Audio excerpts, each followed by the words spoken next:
the UK's second largest trading partner in Africa, actually. Its main export to us is crude oil, so she'll be travelling along with a group of business delegates to the capital Abuja today to meet with President Muhammadu Buhari. But one of the main things she'll be discussing there, actually, is a new French and British partnership, a plan to tackle human trafficking, something that she says that the UK is a world leader in trying to end modern-day slavery. But really at the heart of this trip, of course, is post-Brexit business.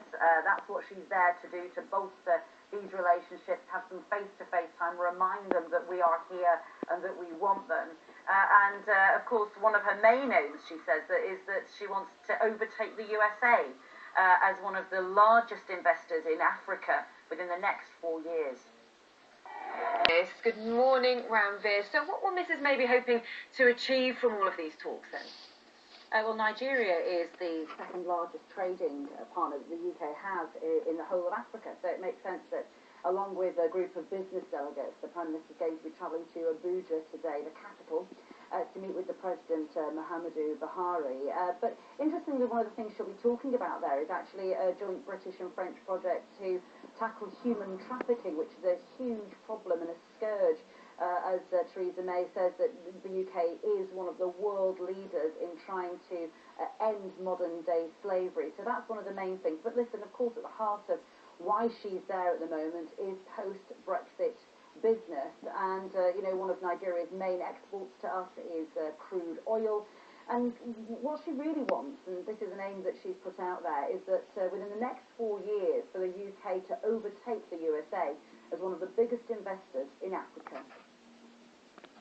Letter, actually. And look, what the European Union, and therefore being in the single market, gives us and gives them, is this easy access to goods and to people. Just two of the things we get. So in terms of the NHS, that means vaccines, it means drugs, it means equipment, and it means people, of course. And this letter says that being unable or being so poorly prepared for the fact that we may have no actual alignment with the single market once we leave, jeopardizes the entire supply chain of pharmaceuticals. And it says that it absolutely puts at risk the workforce that the NHS relies on. I mean, it doesn't mince its words, this letter. They say it wasn't leaked on purpose, that it was, obviously somebody feels that we all need to know that these are how trusts feel, this is how NHS providers feel. And it goes on to say that, look, why are we at this stage, so close to the time that we leave, March 29th next year, still at the level, they say, where each trust is having to make its own plans? It makes no sense.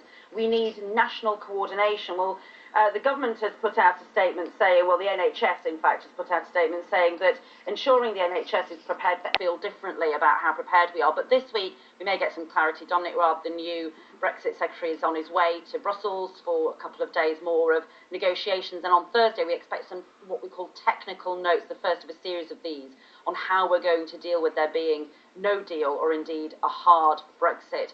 But I think that at this stage, the real sense of the reality hitting home and the sense of panic is beginning to emerge. Thank you, Ranvir. We'll follow that story as it develops throughout the... A scathing letter, actually. It doesn't seem to mince its words whatsoever.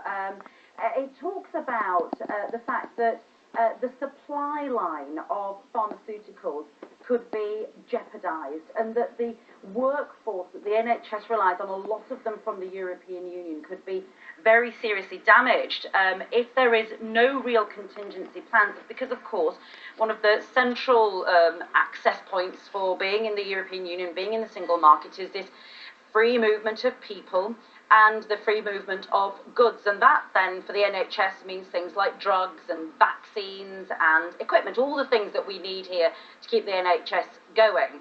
And of course, what this letter is going on to say is that there is no point carrying on the way they feel they have been, where each individual trust seems to be working, it says, in a vacuum, with no information really trickling down from the top as to how, on a national level, the NHS is going to cope if there is no deal. And they even talk about a hard Brexit. So even if there is a kind of deal, but it's a hard Brexit, what happens then? There is a sense of rising concern, I might even say a sense of panic in this letter. In a leak